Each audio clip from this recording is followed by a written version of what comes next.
Hello good morning my dear student I am Pramod sir. आप लोगों का स्वागत करता हूं आज इस क्लास में।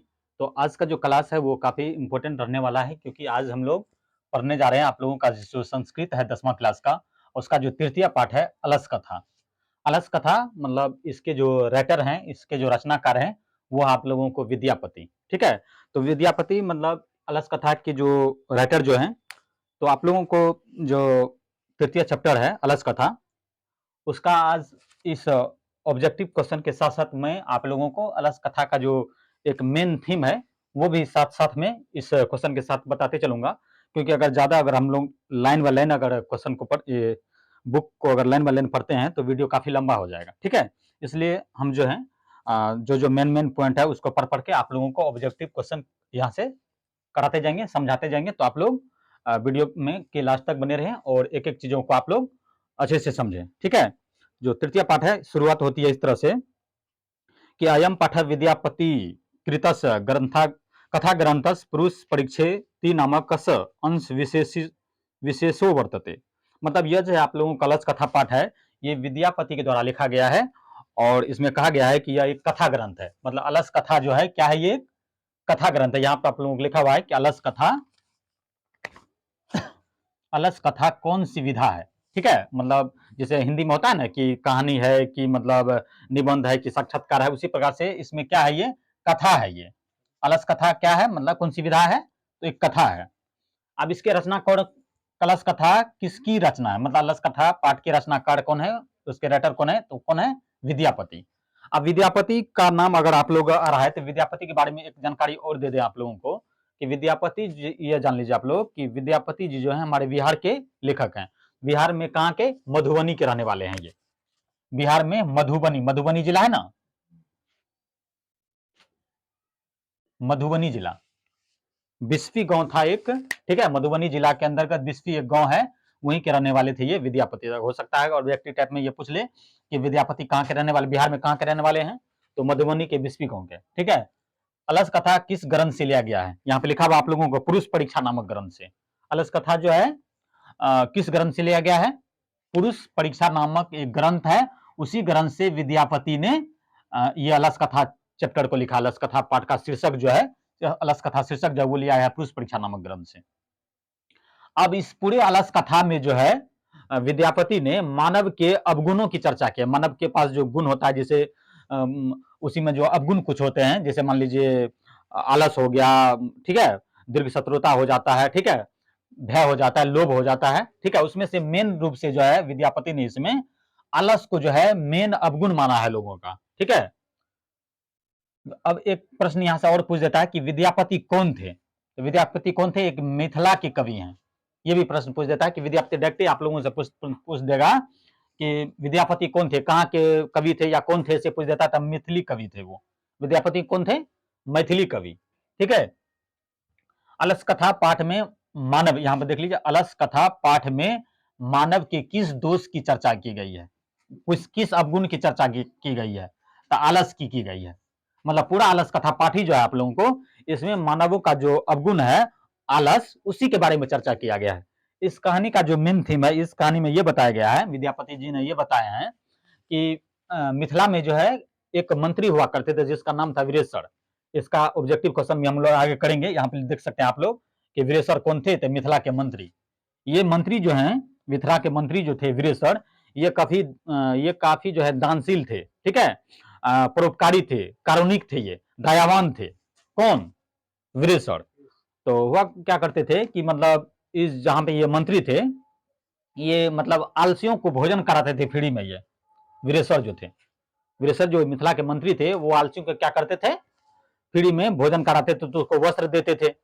मतलब इनका कहना था, वीरेशर का कहना था, वीरेशर का कि मतलब एक यहाँ पे एक श्लोक भी दिया हुआ आप लोगों को इस बुक में। आप लोगों के पास अगर बुक हो तो देख सकते हैं कि पतिरेव गति स्त्री नाम बालानाम जननी गति। मतलब इसमें वीरेशर ने कहा है कि मतलब एक पति की, एक स्त्री के बिना एक पति की जो गति होती है, और एक माता के बिना जो एक बालक की गति होती है, मतलब उसका जो दुर्गति होता है, वही गति जो है एक दानशील लोग, एक कारुणिक कारुणिक लोग, अगर एक दयावान लोग ना हो, तो वही गति जो है किसका हो जाता है, आलसियों की हो जाती है। मतलब इसको ऐसे में समझिए कि जिस प्रकार से स्त्री जो है पति की देखभाल करता है, उसका रक्षा करता है, उसी प्रकार जैसे माँ जो है अपने बालकों का देखभाल करता है, उसका उसकी आवश्यकताओं की पूर्ति करता है, उसी प्रकार से एक दयावान व्यक्ति ही आलसियों की आवश्यकताओं की पूर्ति उसके प्रति दयावान रह सकता है।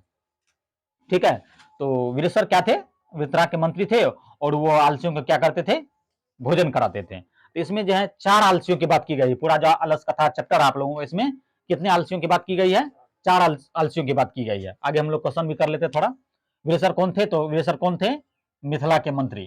ठीक है, याद रखिएगा वीरेश्वर कौन थे, मिथिला के मंत्री थे। वीरेश्वर कैसे मंत्री थे, दानशील थे और कारुणिक थे, दयावान थे, या दयावान भी लिख सकते हैं आप लोग, दयावान। दयावान थे मतलब दया आती थी लोगों को। आलसी लोग जो थे कुछ काम नहीं कर पाते थे, और इसलिए उस पर दया आ जाती थी, वो अपने यहां बुला लेते थे, उसको भोजन कराते थे। अलस कथा पाठ में कितने आलसी का वर्णन किया गया है, 4 आलसी। आप लोगों से पूछे कि अलस कथा पाठ में कितने आलसियों की चर्चा की गई है, तो 4 आलसियों की चर्चा की गई है।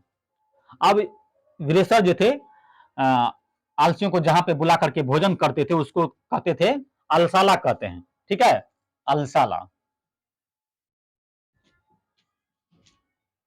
अलसाला मतलब वीरेश्वर जो है आलसियों को बुला करके जहां पे भोजन करते थे, जहां पे उसको वस्त्र देते थे, वो अलसाला में देते थे। तब हुआ क्या कि वीरेश्वर जब ऐसा करने लगे, मतलब जो उसके इलाके के आलसी लोग थे उसको जब भोजन कराने लगे, तो उसके सुख सुविधाओं को देखा, आलसी लोगों को काफी अच्छे अच्छे भोजन, अच्छे वस्त्र, अच्छे धन देने लग गए। तो वहां के आसपास के जो कुछ और मतलब जो धूर्त आलसी थे, जो मतलब आलसी नहीं थे, जो शरीर से ठीक ठाक थे और काम भी करते थे, धूर्त आलसी भी जो थे, इसका फायदा उठाने के लिए इसी अलसाला में चले आते थे। ठीक है, मतलब आलसियों, जो रियल आलसी थे, जो वास्तविक आलसी थे, उसके साथ जो है कुछ धूर्त आलसी भी चल आते थे, अलसाला में बैठ करके भोजन कर लेते थे और कुछ वस्त्र ले लेते थे। इसकी सूचना वीरेश्वर को लग गई। तो वीरेश्वर ने क्या कहा, अपने जो इसके अधिकारी आर थे, जो इनके सिपाही आर थे, उन सबको कहा कि ठीक है, अलसाला में सबको भोजन करने के लिए दे दिया गया, और उसी अलसाला में आग लगा दिया गया।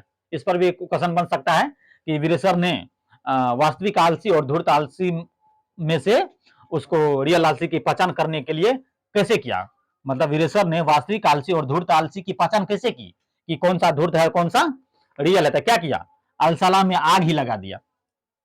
ये क्वेश्चन आप लोगों को यहां से बन सकता है ऑब्जेक्टिव, कि वीरेश्वर ने धूर्त आलसी और वास्तविक आलसी में अंतर कैसे किया, कैसे पहचान की उसको। अलसला में आग लगा दिया। जो धूर्त आलसी थे वो कहा कि जान बचेगा तो फिर अपना भी कमा के खा लेंगे, वो जल्दी से भाग गया। लेकिन जो रियल आलसी थे वहीं पर बैठे रह गए, और सभी वो भोजन कर रहे हैं और आपस में सब बात कर रहे थे, कह रहा था कि कोई यहाँ पर अच्छा लोग नहीं आया है जो आकर के इस घर की आग को बुझा सके, हम लोग यहाँ पे भोजन कर रहे हैं।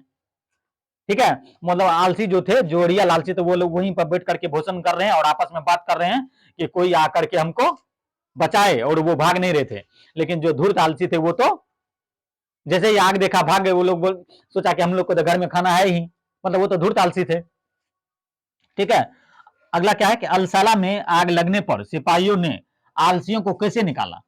अब अलसाला में जब आग लगा दिया तो धूर्त आलसी फिर भी उससे नहीं निकल रहे थे। आग की लपटें नीचे गिर रही थी, लेकिन फिर भी आलसी लोग जो थे वो भाग नहीं रहे थे। तो सिपाही यार जो थे वो चारों आलसी को कैसे निकालता था, बाल पकड़ के खींचते हुए निकाला। उस अलसला में गए और बाल पकड़ के उसको खींच खींच के निकालाने, तो फिर भी नहीं आ रहे थे वो लोग। तो रियल रियल आलसी थे वो लोग, वास्तविक आलसी थे, लेकिन जो धूर्त आलसी थे वो पहले ही भाग चुके थे। तो कुल मिलाकर आप लोग ये देख लीजिए कि अलस कथा पाठ के जो भी आप लोगों को ऑब्जेक्टिव क्वेश्चन या जो भी सब्जेक्टिव क्वेश्चन इससे पूछता है, वो आप लोगों को विद्यापति और ये वीरेश्वर के आसपास ही, और आलसी, ये 3 पॉइंट इसमें से याद रख लीजिए कि विद्यापति, वीरेश्वर और आलसी लोग, इसी से इसमें क्वेश्चन बनता है कि कितने आलसी थे, 4। उसके वास्तविक आलसी और धूर्त आलसी की पहचान कैसे की, अलसला में आग लगाकर। वीरेश्वर कौन थे, मिथिला के मंत्री थे, वो कैसे थे, दानशील और दयावान थे, वो आलसियों को भोजन कराते थे। ठीक है, विद्यापति कौन थे, मिथिला के मंत्री थे, मधुबनी जिला के रहने वाले थे, और अलस कथा पाठ के वो रचनाकार हैं। ठीक है, अलस कथा किस ग्रंथ से लिया गया है, तो पुरुष परीक्षा नामक ग्रंथ से लिया गया है। इसी प्रकार का ऑब्जेक्टिव क्वेश्चन इससे बनेगा, और आशा करते हैं कि ये 10 क्वेश्चन जो आप लोगों को ऑब्जेक्टिव हम कराए हैं, इससे आप लोगों का अलस कथा पाठ से तो कोई भी ऑब्जेक्टिव आपके बोर्ड एग्जाम में कोई भी बाहर जाने वाला नहीं है। अगर वीडियो अच्छी लगी हो तो please like share and subscribe जरूर करेंगे। धन्यवाद।